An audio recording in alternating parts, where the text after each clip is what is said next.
చూడండి ఒకసారి 3 చదవండి. 3 వచనం. ఎవడైనా చెప్పండి మళ్ళా అది చెప్పండి. ఎవడైనా ఎవడైనా మళ్ళీ చెప్పండి. మళ్ళీ చెప్పండి.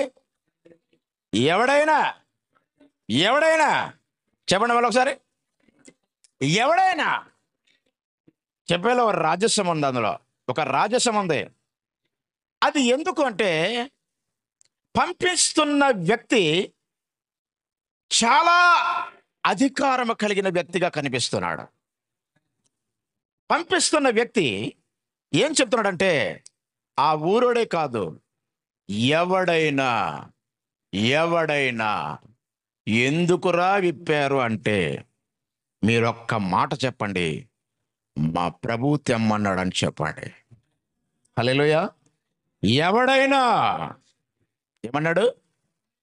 ఎనీబడి, వాడు రాజైనా, కింకరుడైనా, అధికారైనా, సామంతుడైనా, బలవంతుడైనా, రాక్షసుడైనా, హరివీర భయంకరమైన వీరుడైనా, శూరుడైనా, ఎవడైనా, ఆమేన్, ఎవడైనా, ఎవడైతే లెక్కలేదు. అది నాకు కావాలని చెప్పగానే కావాలని చెప్పగానే క్షణమే చెప్పండి. ఏమనుంది అక్కడ? క్షణమే చెప్పండి. You should mind it carefully. ఇది చాలా ఇంపార్టెంట్. చెప్పగా మా ప్రభు కావాలని చెప్పగానే వెంటనే వాడు తీసుకెళ్ళండి అంటాడట. ఏమంటాడు? 3వ వచనం చదవండి ఒకసారి. చదువుకోండి. 3వ వచనం తిరగ చదవండి. పంపేస్తాడా లేదా? పంపిస్తాడా లేదా? పంపిస్తాడా లేదా? పంపిస్తాడా లేదా? యేసు ప్రభువు యొక్క కోరికను అడ్డగించగల కెపాసిటీ ఎవడికి లేదు. ఆమేన్, హల్లెలూయా. యేసు ప్రభువు కోరిక రావాలే గాని ఆయనకు వచ్చే కోరికలు అద్భుతమైన పరిశుద్ధమైన కోరికలు వస్తాయి. పాపిస్ట్ కోరికలు రావు ఆయనకి. ఆమేన్, హల్లెలూయా.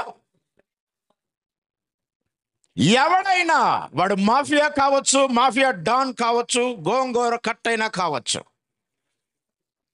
ఎవడైనా నా ప్రభువు కోరుకున్నాడంటే అది పంపవలసిందే. ఆమేన్. లేదంటే మెడకాయ మీద తలకాయ ఉన్నా సరే అందులో జీవం ఉండదు. హల్లెలూయా. ఏముండదు అందులో?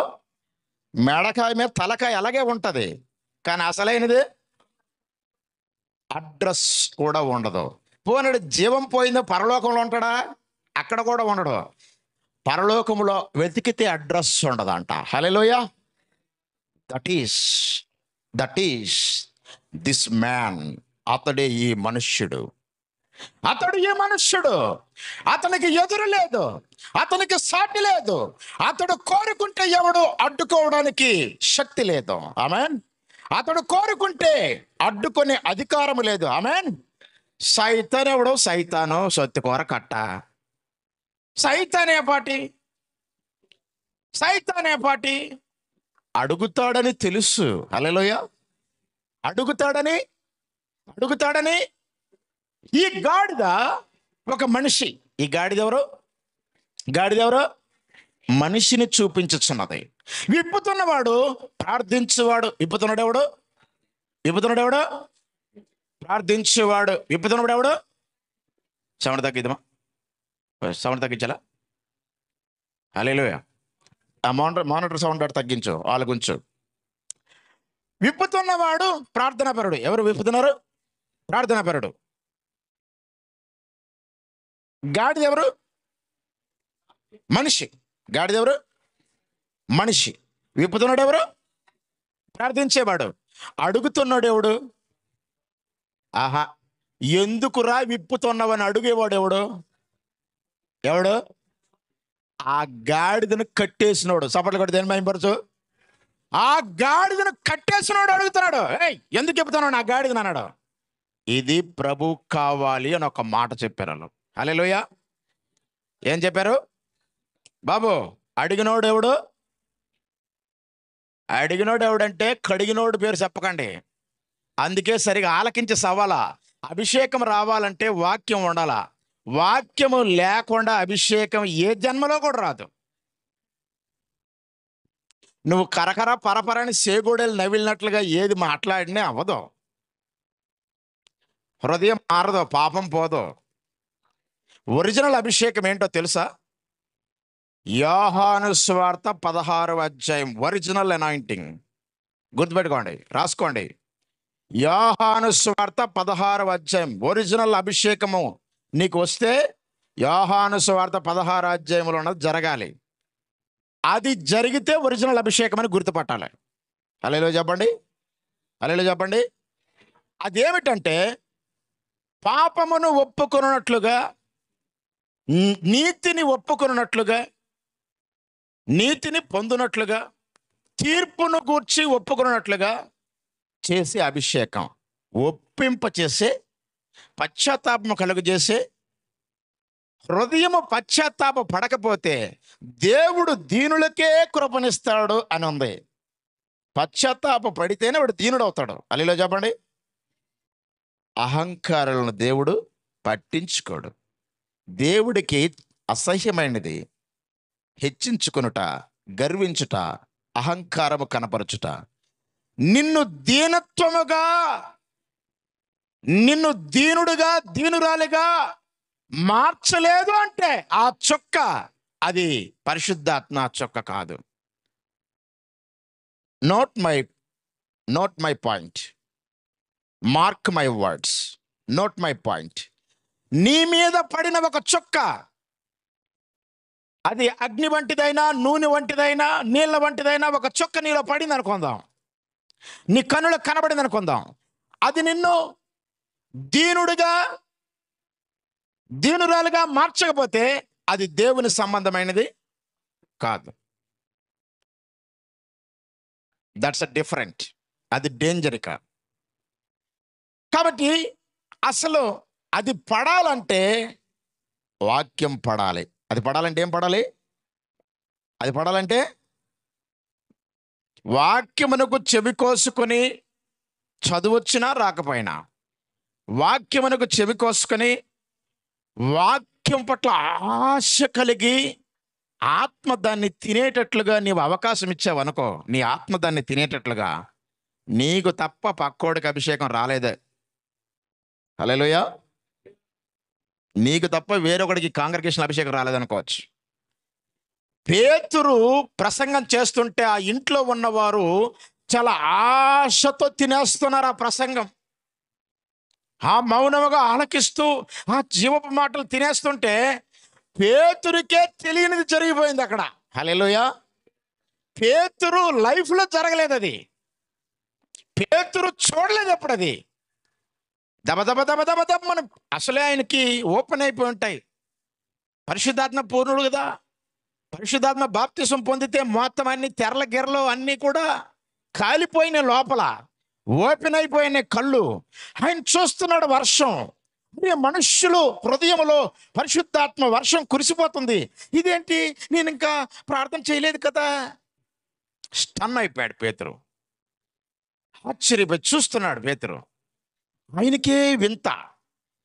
వాక్యముకు అంత ప్రాముఖ్యత ఉంది. హల్లెలూయా చెప్పండి. వాక్యమునకు ప్రాముఖ్యత ఇవ్వని ఎవడైనా లెక్క లేదు దేవుడికి. రాసుకోండి, అది లెక్క లేదు దేవుడికి. వాక్యము కొరకు చెవి కోసుకోకుండా జీవించే వ్యక్తి ఎవడైనా 62, 22, 32, 42 ఏ సర్టిఫికెట్ ఉన్నా, 92 అదే నాకు తెలియదు ఎన్నో రెండో, రెవరెండా, సరే ఏదో ఒకటి అనుకోండి. మోస్ట్ రెవరెండ్ అయినా, రైట్ రెవరెండ్ అయినా, 22 అయినా, 62 అయినా, 92 అయినా, ఓకే, దేవుడికి లెక్కలే. నా ప్రియమైన దేవుని బిడ్డలారా, మనకి పనికిరాని వాటి మీద దృష్టి పెట్టడం ఎందుకు చెప్పండి? ఆమెను చెప్పండి ఒకసారి. హల్లెలూయా చెప్పండి. మనకి కూటికి కూరకి పనికిరావు అవి, అంటే ఆత్మకి. మన ఆత్మ పరలోకం వెళ్ళడానికి కానీ, భూలోకంలో మన ఆత్మ బలంగా జీవించడానికి కానీ పనికిరావు.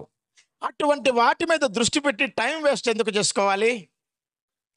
పనికొచ్చిన 10 మాటలు కరెక్ట్గా ఆలకించి వాటిని పట్టుకోవాలి. ఆమె చెప్పండి. రైట్. ఇక్కడ ఒక వ్యక్తిని చూసాం. ఆ వ్యక్తికి ఒకటి కావాలి, గాడిద కావాలి. గాడిద కావాలంటే ఏదో ఒక గాడిద మంచిది సెలక్షన్ చేసుకొని తీసుకొని రమ్మనలేదు. ఆయన కోరుకున్నాడు ఒక ఊరిలో ఉన్న గాడిద. ఆ గాడిద నేను కోరుకున్న గాడిద, అది ఫలానా దగ్గర ఉందని చెప్పాడు. ఆ గాడిద ఏ స్థితిలో ఉందో ఆయన చెప్తున్నాడు. ఆ గాడిదని కట్టేస్తున్నారని చెప్పాడు. మీరు విప్పుకొని తెండి అన్నాడు. విప్పేటప్పుడు ఒకడు అడుగుతాడని చెప్పాడు. అలీలో చెప్పండి. ఎవడడిగినా, ఆ కట్టేసినోడు అడిగినా, కట్టేసినోడు చుట్టం అడిగినా, కట్టేసినోడు స్నేహితుడు అడిగినా ఒక మాట చెప్పు, అది ప్రభువు కావాలని చెప్పు. హల్లెలూయా, హల్లెలూయా. అప్పుడు ఏమైపోతుంది? తక్షణమే వాళ్ళు వదిలేస్తారంట గాడిదని. తక్షణమే వదిలేస్తారు. ఈ గాడిదే బహుశా నాలంటోడు నేను అనుకోండి పోనీ. ఈ గాడిద ఒక మానవ జీవితం. ఈ మానవ జీవితమును దేవుడు కోరుకున్నాడు. ఫలానా గ్రామంలో ఉన్నాడు, ఫలానా పాపాల చేత, ఫలానా శాపాల చేత, ఫలానా బంధకములలో గట్టిగా కట్టుబడి ఉన్నాడు. అక్కడికి వెళ్ళి ఆ వ్యక్తిని విప్పండి. ఏం చేయాలా? విప్పండి. విప్పి మీరు తీసుకొని రాబోతే, ఎవడరా నువ్వు, ఎవర్రా మీరంతా, ఎందుకురా విప్పుతున్నారని ఎవడని అడుగుతాడు. అడిగినప్పుడు వాళ్ళు చెప్పండి, వీడు ప్రభువుకి కావాలని చెప్పండి. హల్లెలూయా. సైతానికి పవర్ పోతుంది అక్కడే. సైతానికి ఏం పోద్ది? ప్రభువా, నాలో ఆత్మ నింపావంటే నా ప్రతాపం చూపిస్తాను ప్రభువా అనే హృదయంతో ప్రార్థన చేస్తే అభిషేకం రాదు. ప్రభువా, నీ చిత్తము నెరవేర్చుటకు, ఏ పని నిమిత్తమై నన్ను సృష్టించావో ఆ పని నెరవేర్చుటకు, నీ చేత వాడబడుటకై నన్ను విప్పండి అని చెప్పంతే. ఆమేన్. అప్పుడు వెంటనే సైతాన్ని వదిలేసి వెళ్ళిపోవాల్సిందే, వేరే ఛాన్స్ లేదు ఇంకా. హల్లెలూయా.